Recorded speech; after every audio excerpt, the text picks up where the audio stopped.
ಸರ್ವಾಣಿ ಸರ್ವಾಣಿ ಸರ್ವಾಣಿ ಇಂದ್ರಿಯ ಕರ್ಮಾಣಿ ಇಂದ್ರಿಯ ಕರ್ಮಾಣಿ ಇಂದ್ರಿಯ ಕರ್ಮಾಣಿ ಪ್ರಾಣಕರ್ಮಾಣಿ ಪ್ರಾಣಕರ್ಮಾಣಿ ಪ್ರಾಣಕರ್ಮಾಣಿ ಚಾಪರೇ ಚಾಪರೇ ಚಾಪರೇ ಆತ್ಮಸಂಯಮ ಯೋಗಾಗ್ನೌ ಆತ್ಮಸಂಯಮಯೋಗಾಗ್ನೌ ಆತ್ಮಸಂಯಮಯೋಗಾಗ್ನೌ ಜುಹ್ವತಿ ಜುಹ್ವತಿ ಜುಹ್ವತಿ ಜ್ಞಾನದೀಪಿತೆ ಜ್ಞಾನದೀಪಿತೆ ಜ್ಞಾನದೀಪಿತೆ ಸರ್ವಾಣೀಂದ್ರಿಯ ಕರ್ಮಾಣಿ ಸರ್ವಾಣೀಂದ್ರಿಯ ಕರ್ಮಾಣಿ ಸರ್ವಾಣೀಂದ್ರಿಯ ಕರ್ಮಾಣಿ ಪ್ರಾಣಕರ್ಮಾಣಿ ಚಾಪರೇ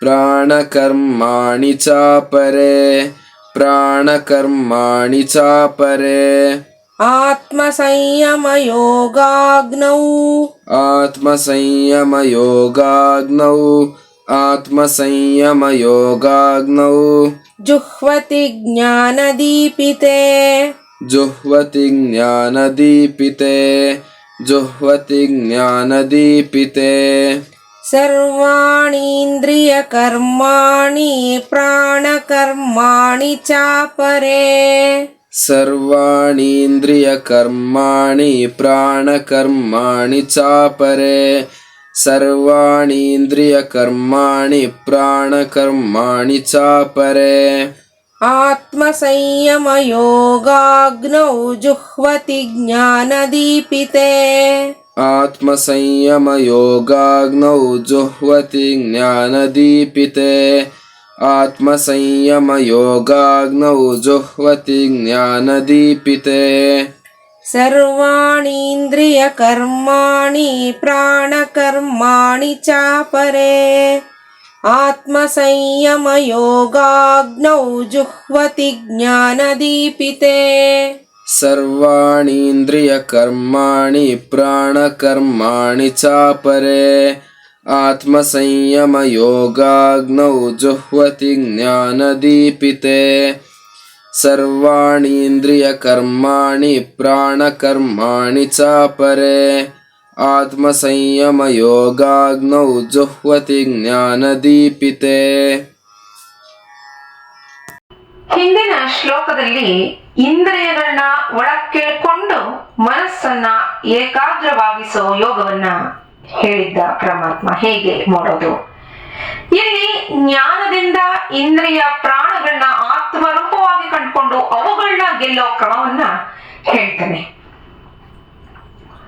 ಸರ್ವಾಣಿ ಇಂದ್ರಿಯ ಕರ್ಮಾಣಿ ಪ್ರಾಣ ಕರ್ಮಾಣಿ ಚಾಪರೆ ಆತ್ಮ ಸಂಯಮ ಯೋಗಾಗ್ನವು ಜುಹ್ವತಿ ಜ್ಞಾನದೀಪಿತೆ ಅಂತಾನೆ. ಸಂಯಮ ಅಂದ್ರೆ ಏನು? ಹಿಂದೆನೆ ನೋಡಿದ್ವಿ. ಧ್ಯಾನ, ಧಾರಣ, ಸಮಾಧಿಗಳು ಮೂರನ್ನ ಒಂದೇ ವಿಷಯದಲ್ಲಿ ಅದನ್ನ ಹಿಡಿದಿಟ್ಕೊಳ್ಳೋದು. ಯೋಗದ ಒಂದು ಯೋಗಶಾಸ್ತ್ರದಲ್ಲಿ ಸಂಯಮ ಅಂತ ಹೇಳ್ತಾರೆ ಇದಕ್ಕೆ. ಸಂಯಮಾಗ್ನಿಯಲ್ಲಿ ಇಂದ್ರಿಯಗಳನ್ನ ಹೋಮ ಮಾಡಿದ್ರೆ ಸಂಯಮ ರೂಪವಾಗಿ ಇಂದ್ರಿಯಗಳು ನಿಲ್ಲತ್ವೆ. ಅಂದ್ರೆ ವಿಷಯಗಳ ಕಡೆಗೆ ಅವು ಹೋಗೋದಿಲ್ಲ. ಈ ಶ್ಲೋಕಕ್ಕೆ ಭಾಷ್ಯವನ್ನ ಬರೀತಾರೆ ಆಚಾರ್ಯರು.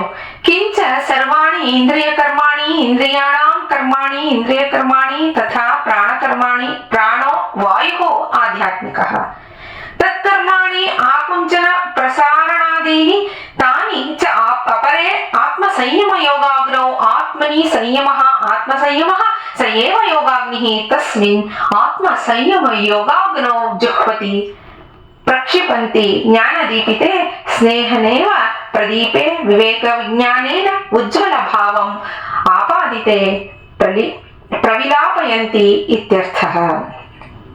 ಏನು ಹೀಗಂದ್ರೆ ಸ್ವಾಮಿಗಳು ಭಾಷ್ಯಾರ್ಥವನ್ನ ಬರೀತಾರೆ. ಎಲ್ಲಾ ಇಂದ್ರಿಯ ಕರ್ಮಗಳನ್ನು, ಇಂದ್ರಿಯಗಳ ವ್ಯಾಪಾರಗಳನ್ನು ಮತ್ತೆ ಎಲ್ಲಾ ಪ್ರಾಣ ಕರ್ಮಗಳನ್ನು, ಪ್ರಾಣ ಅಂದ್ರೆ ಒಳಗಿನ ವಾಯು ಮತ್ತೆ ಅದರ ವ್ಯಾಪಾರಗಳು ಅಂತ, ಅವುಗಳನ್ನ ಕುಗ್ಗಿಸೋದು ಹಿಗ್ಗಿಸೋದು. ಅವುಗಳ ಪ್ರಾಣಗಳ ವ್ಯಾಪಾರಗಳು ಅಂದ್ರೆ ಹಿಗ್ಗಿಸೋದು ಮತ್ತೆ ಕುಗ್ಗಿಸೋದು ಮುಂತಾದವುಗಳನ್ನ ಕೆಲವರು ಆತ್ಮ ಸಂಯಮ ಯೋಗಾಗ್ನಿಯಲ್ಲಿ ಅಂದ್ರೆ ಆತ್ಮನಲ್ಲಿ ಮಾಡೋ ಸಂಯಮ, ಆತ್ಮ ಸಂಯಮ ಅಂತ ಅದಕ್ಕೆ ಅದೇ ಯೋಗಾಗ್ನಿಯಲ್ಲಿ ಹೋಮವನ್ನ ಮಾಡ್ತಾರೆ. ಅದು ಹೇಗೆ ಅಂದ್ರೆ ಜ್ಞಾನದಿಂದ ಹೊತ್ತುಕೊಂಡು ಉರಿಯೋ ಎಣ್ಣೆಯಿಂದ ದೀಪದ ಉರಿ ಬಲವಾಗೋ ಹಾಗೆ, ವಿವೇಕ ರೂಪವಾದ ಅರಿವಿನಿಂದ ಬಲವಾಗಿ ಉರಿಯೋ ಹಾಗೆ ಆತ್ಮ ಸಂಯಮ ಯೋಗಾಗ್ನಿಯಲ್ಲಿ ಎಲ್ಲಾ ಇಂದ್ರಿಯ ಕರ್ಮಗಳು ಮತ್ತೆ ಪ್ರಾಣಗಳನ್ನ ವಿವೇಕಿಯಾದವನು, ಯೋಗಿಯಾದವನು, ಜ್ಞಾನಿಯಾದವನು ಹೋಮ ಮಾಡ್ತಾನೆ ಅಂತ ಹೇಳ್ತಾನೆ ಭಗವಂತ. ಅದಕ್ಕೆ ಎಲ್ಲಕ್ಕೂ ಮೂಲ ಜ್ಞಾನ. ಜ್ಞಾನವನ್ನ ಸಂಪಾದನೆ ಮಾಡಲೇಬೇಕು, ಅದು ಎಲ್ಲಕ್ಕಿಂತ ಶ್ರೇಷ್ಠ ಅಂತ. ಆ ಜ್ಞಾನದಿಂದನೇ ಆ ಜ್ಞಾನ ಅನ್ನೋದು ಒಂದು ಎಣ್ಣೆ, ಅದು ಹಾಕದೆ ಎಣ್ಣೆ ಹಾಕಿದ್ರೆ ತಾನೇ ದೀಪ ಉರಿಯತ್ತೆ. ಇಲ್ಲ ದೀಪ ಹತ್ತಿಸ್ಬಿಡ್ತೀವಿ, ಎಣ್ಣೆ ಹಾಕದೇನ್ ಬೇಡ ಹಾಗೆ ಹುರ್ಕೊಂಡು ಹೋಗ್ಲಿ ಅಂತ ಬಿಟ್ರೆ ಉರಿಯತ್ತಾ? ಇಲ್ಲ, ಎಣ್ಣೆ ಹಾಕ್ಲೇಬೇಕು.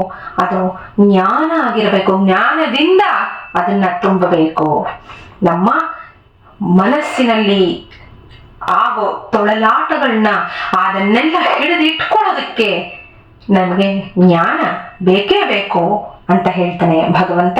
ನಾಳೆ ಮುಂದಿನ ಶ್ಲೋಕವನ್ನು ನೋಡೋಣ. ನಮಸ್ಕಾರ.